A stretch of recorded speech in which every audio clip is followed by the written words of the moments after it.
এবারের প্রশ্নটা স্লিপ থেকে করছেন ভাই রেজওয়ান আলী খান। ইসলামের আলোকে আত্মঘাতী বোমা হামলা এই জিনিসটাকে ইসলামের আলোকে আপনি কিভাবে ব্যাখ্যা করবেন? যদি আত্মঘাতী বোমা হামলার কথা বলা হয়, এখানে বেশিরভাগ বিশেষজ্ঞরাই শেখ নাসিরুদ্দিন আলবানী, শেখ বিন বাজ, শেখ ওদাইমি তিনজনই খুব বড় বিশেষজ্ঞ, আল্লাহ তাদের শান্তিতে রাখুন। তারা এমন ফতোয়া দিয়েছেন যে আত্মঘাতী বোমা হামলা করা হারাম, এটা হারাম। তবে আরো কিছু বিশেষজ্ঞ আছেন, যেমন শেখ সাফর আল হাওয়ালি, শেখ সালমান আওদা, তাদের মতামত আলাদা। তবে আমাদের আত্মঘাতী বোমা হামলার ব্যাপারটা বুঝতে হবে। ইসলাম ধর্মে আত্মহত্যা করা হারাম, এ ব্যাপারে কোনো দ্বিধাদ্বন্দ্ব নেই। তবে আত্মঘাতী বোমা হামলার ব্যাপারে বিশেষজ্ঞরা একমত নয়। তাদের মতে আত্মঘাতী শব্দটা এখানে সঠিক নয়, এটা সঠিক শব্দ নয়। আত্মহত্যার ক্ষেত্রে একজন তার জীবন নিয়ে বিরক্ত হয়ে জীবনটা দিয়ে দিতে চায়, আর এখানে তাদের মতে এটা যুদ্ধের একটা কৌশল। এখানে উদ্দেশ্য হলো শত্রুপক্ষের ক্ষতি সাধন করা, আর এটা করতে গিয়ে এই সম্ভাবনায় বেশি তারা মারা যাবে, সেজন্য এটা যুদ্ধের একটা কৌশল। আর অনেক বিশেষজ্ঞ যেমন শেখ সালমান আওদা বলেন এটা সঠিক। তবে এর মানে এই নয় যে একজন মুসলিম ইচ্ছে করলেই শরীরে বোমা বেঁধে হামলা করতে পারে। এসব ক্ষেত্রে সালমান আওদা, সাফর হাওয়ালি বলেন এটা হারাম। আমি আগেই বলেছি যে আত্মঘাতী হামলার এই কালচার ইসলাম ধর্মে ছিল না, এটা ইসলামে আগে ছিল না। তবে কিছু মুসলিম আছে প্যালেস্টাইনে অথবা ইরাকে, তারা এমন করেছে। তবে তাদের মতে শেষ উপায় হিসেবেই এমনটা করেছে তারা। এসব জায়গায় অনেক মুসলিমকে হত্যা করা হয়েছে। তখন তারা চেয়েছিল যে আমরা একাই মরবো না, সঙ্গে কিছু লোক নিয়ে আমরা মরবো, আর উদ্দেশ্য হলো শত্রুপক্ষের ক্ষতি করা। কিছু বিশেষজ্ঞ বলেন যুদ্ধের কৌশল হিসেবে করা যেতে পারে। আর আমি আমার লেকচারও বলেছিলাম যে ইরাকে আমেরিকান সৈন্যরা আসার আগে আত্মঘাতী হামলা ছিল না। রবার্ট পেপের কথা অনুযায়ী, তিনি আত্মঘাতী হামলার উপরে বিশেষজ্ঞ। তার মতে বেশিরভাগ আত্মঘাতী হামলার পেছনে কারণটা হলো সামাজিক বা রাজনৈতিক কারণ, সামরিক সরকারের বিরুদ্ধে, দেশ থেকে সামরিক সরকার সরানোর জন্য। তাহলে এই কথাটা বলেছেন রবার্ট পেপ তার লেখা বই ডাইং টু উইনে। তবে আত্মঘাতী হামলাকে যেসব বিশেষজ্ঞ অনুমতি দিয়েছেন তারাও একথা বলেছেন যে এ ব্যাপারে একজন বিশেষজ্ঞ সব নির্দেশ দেবেন, সবকিছু নিয়ন্ত্রণ করবেন। এমন কেউ যিনি ইসলামিক শরিয়া ভালোভাবেই জানেন, নিরীহ মানুষদের হত্যা করতে পারবেন না। ইসলামে এটা হারাম, আর সূরা মাইদার 32 নম্বর আয়াতে এটা উল্লেখ করা আছে। সবকিছু বিবেচনা করে বললে কিছু কিছু ক্ষেত্রে কিছু বিশেষজ্ঞ বলেন যে এটার অনুমতি আছে। আশা করি উত্তরটা পেয়েছেন। হ্যাঁ ভাই। আসসালামু আলাইকুম স্যার, আমার নাম মোহাম্মদ ফিদা। আপনার কাছে আমার প্রশ্নটা একজন অমুসলিমকে নিয়ে। আসলে সে একজন নাস্তিক, সে কোনো ধর্মে বিশ্বাস করে না। সে আমাকে একটা প্রশ্ন করেছে যে আল্লাহকে কে সৃষ্টি করেছে? আল্লাহ আমাদের সৃষ্টি করেছেন, আল্লাহকে কে সৃষ্টি করেছে? কিভাবে এই প্রশ্নের উত্তর দেব? ভাই, আপনি প্রশ্ন করলেন যে একজন অমুসলিম নাস্তিক জিজ্ঞেস করেছেন কে আল্লাহকে সৃষ্টি করেছেন। এর উত্তর দিতে গিয়ে এভাবে বলা যায় যে আমার বন্ধু, তার নাম জন, তার ভাই জ্যাক হাসপাতালে ভর্তি হয়েছে। সে আমাকে বলল, জন আমাকে বলল যে আমার ভাই জ্যাক হাসপাতালে ভর্তি হয়েছে, আর একটা বাচ্চার জন্ম দিয়েছে। ওই বাচ্চাটা ছেলে নাকি মেয়ে? ছেলে না মেয়ে বলতে পারবেন? আমি আসলে জানি না। হ্যাঁ, আপনি জানেন না? ছেলে না মেয়ে? একজন পুরুষ কিভাবে কোনো বাচ্চার জন্ম দিতে পারে? জ্যাক একজন পুরুষ, সে জনের ভাই হাসপাতালে ভর্তি হয়েছে, একটা বাচ্চা জন্ম দিয়েছে। ছেলে না মেয়ে? প্রশ্নটাই অযৌক্তিক। একজন পুরুষ বাচ্চা জন্ম দিতে পারে না। একইভাবে ঈশ্বরের কথা যদি বলি, আল্লাহ কেউ তাকে সৃষ্টি করেনি, তাই কে আল্লাহকে সৃষ্টি করেছে এই প্রশ্নটাই অযৌক্তিক। যদি আমি বলি যে অমুক লোক আল্লাহকে সৃষ্টি করেছে, সে তাহলে আল্লাহ নয়। ও আলাম ইয়াকুল লাহু কুফুয়ান আহাদ, তার সমতুল্য কেউ নাই। তাই আল্লাহ তাআলার সংজ্ঞা হলো তাকে কেউ সৃষ্টি করেনি।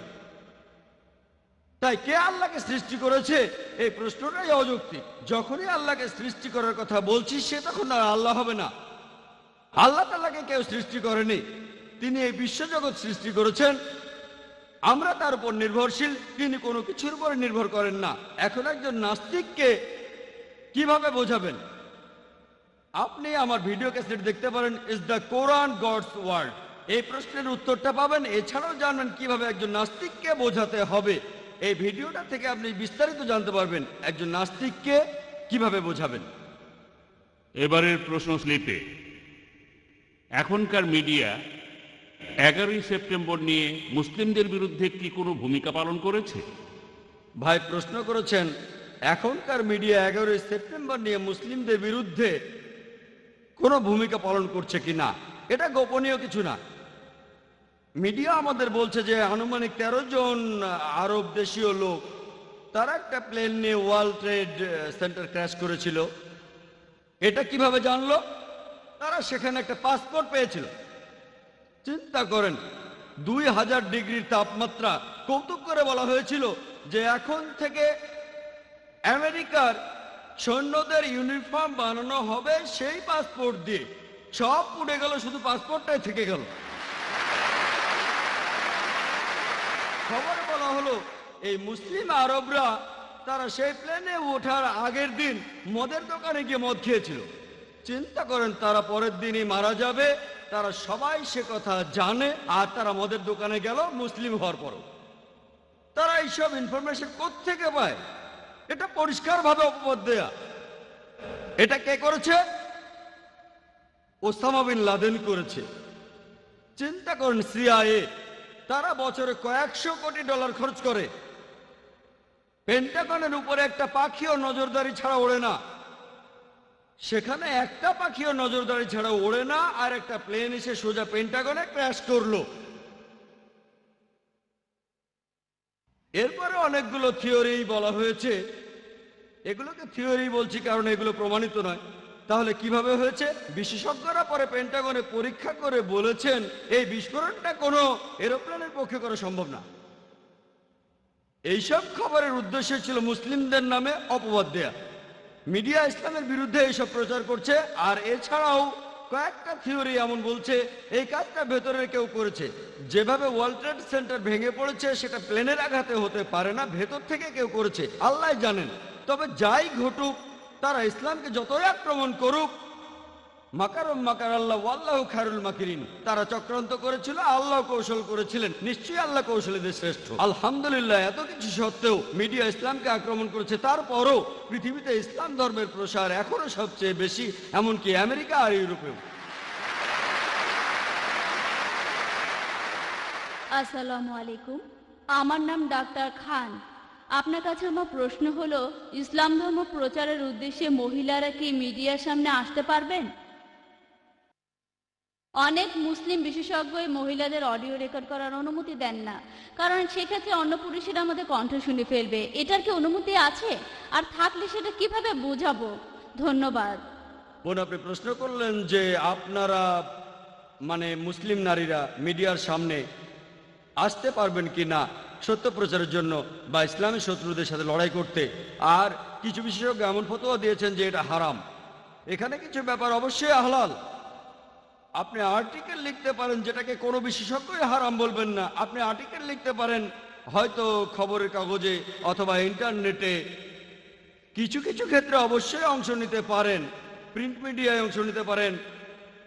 আর অডিও মিডিয়ার কথা যদি বলি, এটা নিয়ে মতভেদ আছে। কেউ বলেন পারবেন, কেউ বলেন পারবেন না। সাধারণত কণ্ঠস্বর নিয়ে বিশেষজ্ঞরা মহিলাদের তেমন কিছু বলেন না। তবে এইসব ক্ষেত্রে মহিলাদের কণ্ঠস্বর সাধারণ থাকতে হবে।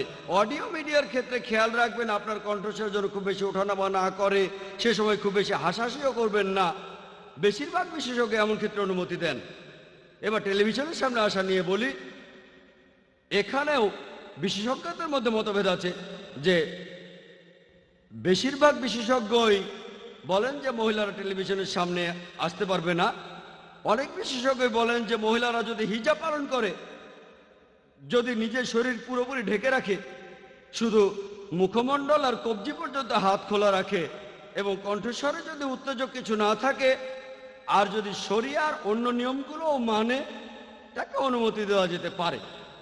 তবে বেশিরভাগ বিশেষজ্ঞই বলেন না, মহিলারা তারা টেলিভিশনের সামনে আসতে পারবেন না।